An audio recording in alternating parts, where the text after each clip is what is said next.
శుక్లాంబరధరం విష్ణుం శశివర్ణం చతుర్భుజం ప్రసన్నవదనం ధ్యాయేత్ సర్వవిఘ్నోపశాంతయే. ఓం గం గణపతయే నమః. ఓం శ్రీమాత్రే నమః. ఓం శ్రీ గురుభ్యో నమః. ఓం శ్రీ మహాసరస్వత్యై నమో నమః.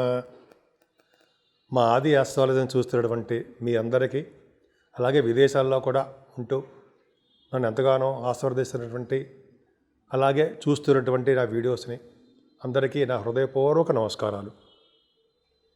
ఇప్పుడు మనం 1 జనవరి 2026 నుండి 31 డిసెంబర్ 2026 అంటే 12 నెలల పాటు రాబోయే సంవత్సరం అనమాట. ఈ సంవత్సరంలో గ్రహాల యొక్క ప్రభావం ఎలా ఉంటుంది, అలాగే 12 రాసుల వాళ్ళకి గ్రహాలు ఇచ్చే ప్రభావం ఎలా ఉంటుందో ఇప్పుడు మనం తెలుసుకుందామండి. మెయిన్ ఏంటంటే ఇప్పుడు జనరల్గా గ్రహాలు ఏ గ్రహాలు ఎక్కడ ఉన్నాయో తెలుసుకుందాం. ముందుగా గురుగ్రహం, గురువుగారు ఉచ్చ స్థితిలో ఉన్నారు. అది చాలా అద్భుతం. 5 degrees దగ్గర పరమోచ్చలో ఉంటాడు ఆయన.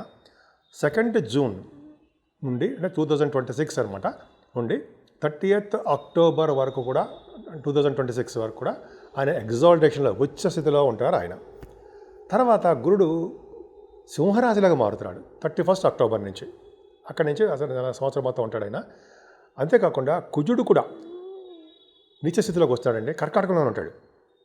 18 సెప్టెంబర్ 2026 నుండి 30th నవంబర్ 40 days వరకు కూడా ఆయన నీచ స్థితిలో ఉంటాడు ఆయన. సో నీచ స్థితిలో ఉన్నప్పటికీ ఒక ఉచ్చగ్రహంతో కలిసి ఉండడం వలన నీచభంగ రాజయోగం కుజుడికి ఏర్పడింది. అద్భుతం.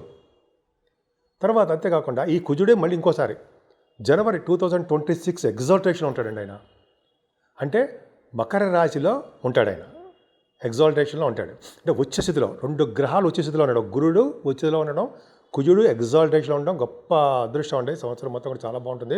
అంతేకాకుండా రాహు కూడా ఆల్మోస్ట్ 6th డిసెంబర్ నుంచి ఉంటాడు అనుకోండి, అది పెద్ద ప్రాబ్లం ఏం కాదు. నవంబర్ వరకు కూడా రాహు మీకు కుంభరాశిలోను, కేతువు కూడా సింహరాశిలో ఉంటాడు. అంటే 5th డిసెంబర్ని మాత్రము మారుతారు వాళ్ళు. అంటే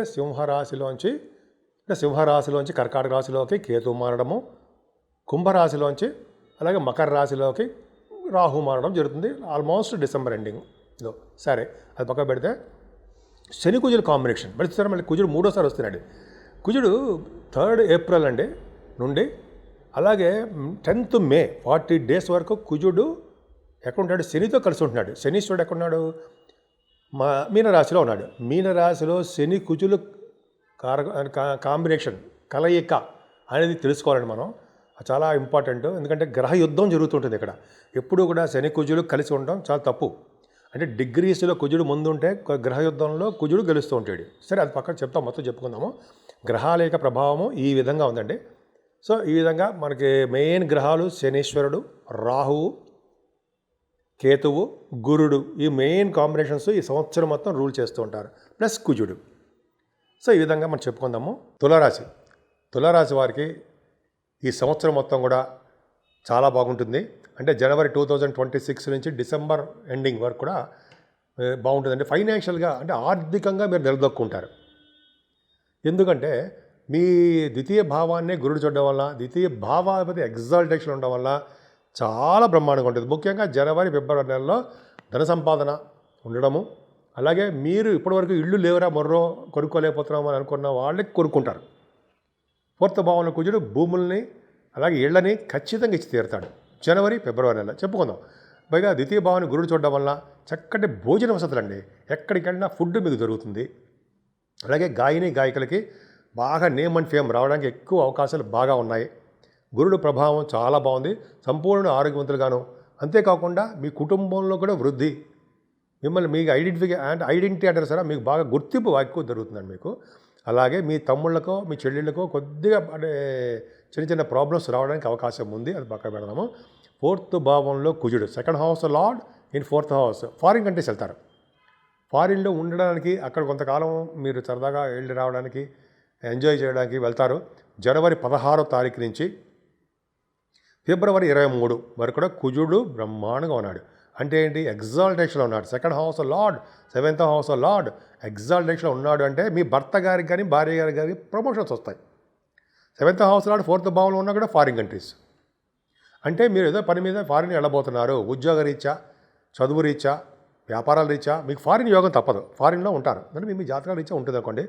అంతేకాదు కుజుడి ప్రభావం వలన చదువులో ఆటంకాలు లేకుండా రావడము, ఇందాక చెప్పినట్టుగానే భూములు, వాహనాలు, గృహయోగము ఖచ్చితంగా ఉంటాయి. అవకాశాలు ఎక్కువ ఉన్నాయి ఖచ్చితంగా. అంటే ద మీన్స్ ఏంటంటే ఉండడానికి అవకాశాలు ఎక్కువ ఉంటాయి. గురు దృష్టి కూడా ఫోర్త్ భావానికి ఉంది. ఎట్టి పరిస్థితుల్లో మీరు తప్పించుకోలేరంటే భూములు కొనుక్కుంటారు, వాహనాలు కొనుక్కుంటారు, ఇళ్ళు కొనుక్కుంటారు, ఇవి ఉన్నాయి. ఉచ్చసిద్ధి గురుడు చూస్తున్నాడు కాబట్టి. అంతేకాకుండా పంట పొలాలు ఉంటాయి సరే, మీకు రైతులు ఉంటారు కదా, పంటలు పండుతాయి. చాలా అద్భుతంగా పండ్ల తోటలు కూడా ఉంటాయి. పంటలు బాగా పండుతాయి. అంతేకాదండి మ్యూజిక్ నేర్చుకునే వాళ్ళకి, మ్యూజిక్ డైరెక్టర్స్ అంటారు సరే, వాళ్ళకి విదేశాలు వెళ్తారు ప్రోగ్రామ్స్ ఇవ్వడానికి. అంటే జనవరి 16 తారీఖు నుంచి ఆల్మోస్ట్ ఫిబ్రవరి 23 తారీఖు వరకు కూడా. అంతేకాకుండా జూన్లో కూడా ఉంటుంది వాళ్ళకి. అంటే వాళ్ళకంటే మిగతా వాళ్ళకి ఉంటుంది. సంగీతం చెప్పుకుంటున్నాం కాబట్టి సంగీత ప్రియులకి, సంగీత విద్వాంసులకి, సంగీతంలో ఉన్నవారికి విదేశ పర్యటన తప్పదు ఉంటుంది. కాకపోతే సంతానం విషయంలో చిన్న ప్రాబ్లమ్స్ ఉంటాయండి. పంచమ స్థానంలో రాహు వలన ఈ సంతానంలో ఒకళ్ళకి ఆడపిల్లలకు కానీ మగపిల్లలకు కానీ వాళ్ళకి ప్రాబ్లమ్స్ వస్తాయి. ముఖ్యంగా రాహు కాబట్టి అమ్మాయిలకి వాళ్ళకి చిన్న ప్రాబ్లమ్స్ వస్తూ ఉంటాయి. అయితే చదువులో ఆటంకాలు ఏర్పడము, సంతానం పుట్టకుండా లేట్ అయిపోతూ ఉండము, కొన్ని ప్రాబ్లమ్స్ ఉంటాయన్నమాట. సో ఇవన్నీ కూడా మీరు అమ్మవారి పూజ చేసుకోవడం వలన ప్రాబ్లమ్ అన్నీ తగ్గుతూ ఉంటాయి. భయపడకండి. సో అదే కాకుండా మీ రాశి వారికి అంటే తులారాశి వాళ్ళకి 6వ భావంలో శనీశ్వరుడుతో పాటు కుజుడుగా కలిసిపోయాడు. అంటే ఏంటి, ఏప్రిల్ 2వ తారీఖు నుంచి మే 10వ తారీఖు వరకు కుజుడితో కలిసిన శని. కుజుడు బలవంతుడు అవుతాడు, 6వ భావంలో ఉన్నాడు. అది యాక్చువల్గా కుజ శని కలిసి ఉంటే మంచిది కాదు కదండి. చాలా ఇబ్బంది పడుతుంటాడు. శని కుజుల వలన ఆటంకాలు ఏర్పడము, దెబ్బలు తగలడము, నీటి వల్ల ప్రమాదాలు జరగడము, యాక్సిడెంట్స్ అవ్వడము, ఇవన్నీ అనుకుంటూ ఉంటాం మనం. కానీ అవేం జరగవు. ఎందుకంటే గురుడు కూడా మరి కాపాడుతుండే కదండి. గురు దృష్టి కూడా బ్రహ్మాండంగా ఉంది కదా. అంటే కుజుడిని శనిని వాళ్ళిద్దరు గ్రహయుద్ధంలో దెబ్బలాడుకున్నా, కుజుడు గెలిచినా శనీశ్వరుడు గెలిచినా, గురుడు యొక్క దృష్టి ఉండడం వలన, గురుడు యొక్క హౌస్లో శనీశ్వరుడు కుజుడు ఉండడం వలన వాళ్ళు ఏమాత్రం కూడా చెడు ఫలితాలు ఇవ్వరు. అంతేకాకుండా 6వ భావంలో శని కుజులు ఉండడం వలన రాజకీయ రంగంలో ఉన్న వాళ్ళకి ప్రముఖమైన వ్యక్తులుగా తయారవుతారు. పదవులు కూడా వస్తాయి. ఎవరైతే గవర్నమెంట్ ఉద్యోగాల కోసం ప్రయత్నిస్తున్నారో, లేకపోతే ఇంటర్వ్యూస్కి వెళ్తున్నారో వాళ్ళకి ఉద్యోగాలు వస్తాయి. అంతేకాకుండా శని కుజుల వలన స్పోర్ట్స్ రంగంలో మీరు ఉంటారు సరే, అద్భుతంగా రాణిస్తారు.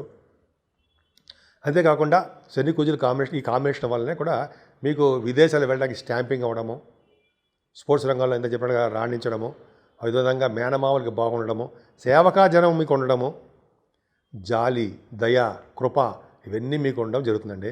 మీకు 6th హౌస్ సక్సెసే ఎక్కువ చూపిస్తున్నాడు శనీశ్వరుడు. సప్తమాధిపతి కూడా, ఆ సప్తమాధిపతి ఎప్పుడూ కూడా 6వ భావంలో ఉండిపోకూడదు, మంచిది కాదు. కానీ గురుదృష్టి కూడా ఉంది కాబట్టి భర్త గారికి బాగుంటుంది, లేదా భార్య గారికి బాగుంటుంది. అంటే భార్యాభర్తలుగా వాళ్ళకి బాగుంటుంది. అంతేకాకుండా మీ భాగ్యస్థానాన్ని కూడా, అంటే మీకు 8వ స్థానం కూడా చెప్పుకుందాం. ఆరోగ్యం పట్ల మీరు శ్రద్ధ వహించవలసిందే. ఎందుకంటే శనీశ్వరుడు మీ రాశిని చూడడం వలన, అంటే మీ రాశి అంటే 8వ స్థానం చూడడం వలన, అలాగే రాహు 5మ స్థానంలో ఉండడం వలన మీకు మీ పిల్లలకి హెల్త్ ప్రాబ్లమ్స్ రావడమో, లేదా ఎటువంటి చిన్న ప్రాబ్లమ్స్ రావడమో జరుగుతుంది. కానీ మీరు భయపడాల్సిన అవసరం లేదండి. జూన్ నుంచి మీకు గురుబలం బాగుంది కాబట్టి ఆ గురుడే మమ్మల్ని కాపాడుకుంటాడు. భాగ్యస్థానం కూడా చాలా బాగుంది. తీర్థయాత్రలు చేస్తారు, విదేశాలు వెళ్తారు.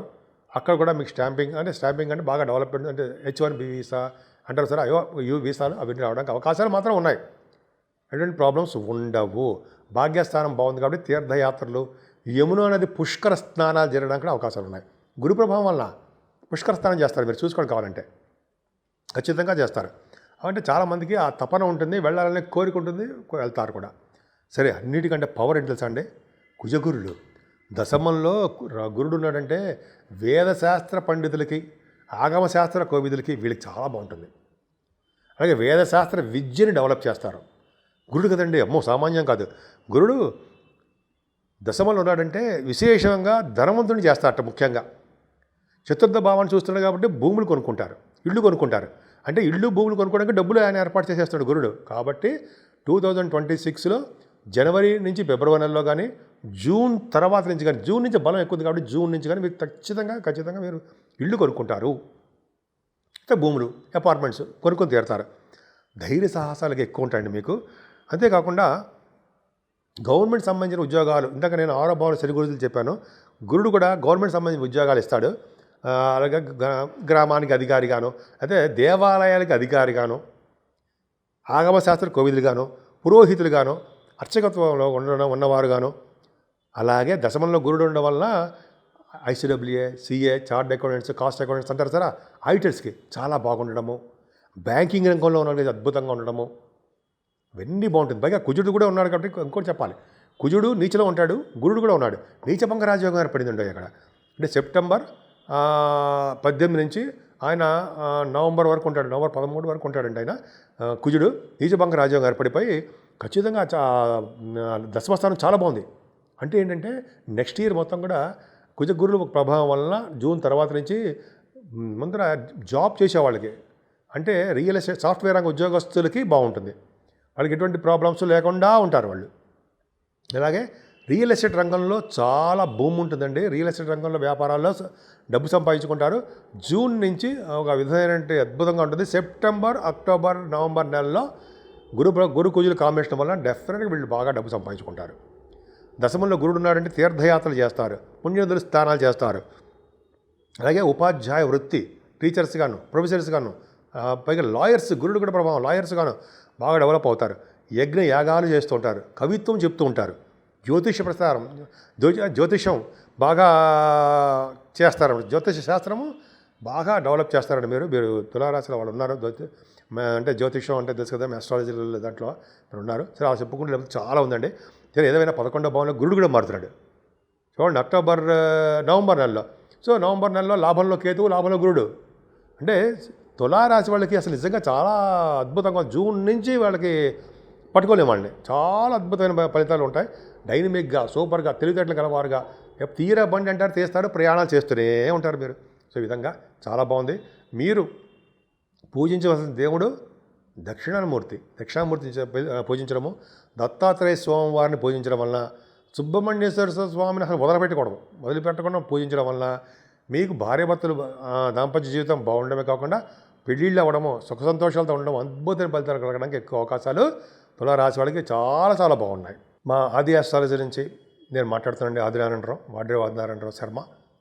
మీ జాతకాలు చూపించుకోవాలనుకుంటే మా ఆది ఆస్ట్రాలజీని సందర్శించండి. అదే ఫోన్ చేయండి, లేదా వాట్సాప్లో కూడా మీరు మెసేజ్లు పెట్టినా కూడా నేను చూస్తాను, ఇమ్మీడియట్గా రెస్పాండ్ అవుతాను. ఈ మధ్యకాలంలో నేను ఆస్ట్రేలియా ప్రయాణం చేయడము, ఆస్ట్రేలియా టూర్ ఉండడం వల్ల నేను 4 నెలల పాటు నా ఫోన్ అందుబాటులో లేదు. కానీ అయినప్పటికీ కూడా నేను ఆస్ట్రేలియాలోను, అమెరికాలోను, మన ఇండియాలో కూడా జాతకాలు చాలామంది చెప్పాను.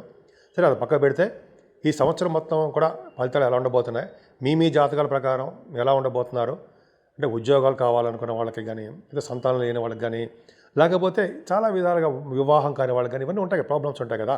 మీ జాతకాలు తెలుసుకోవాలనుకుంటే మా ఆది ఆస్ట్రాలజీని ఫోన్ చేయండి, నాకు ఫోన్ చేయండి. నేను తప్ప ఎవరు జాతకాలు చెప్పరు. ఎందుకంటే డెప్త్గా చేయడము, మీతో మాట్లాడడం కూడా నేనే చేస్తుంటాను, వేరే వాళ్ళు ఎవరు ఉండరు. ఆది ఆస్ట్రాలజీ అంటే ట్రస్ట్, నమ్మకం. ఆ నమ్మకాన్నే క్రియేట్ చేస్తూ ఉంటాను నేను. అందుకనే ఎవరిని పెట్టుకోలేదు, నేనే మీకు ఫోన్లో మాట్లాడుతూ ఉంటాను. సరే అది పక్కకు పెడితే ఈ సంవత్సరం మొత్తం కూడా 12 రాసుల వాళ్ళు కూడా పూజించవలసిన దేవుడు శివుడు.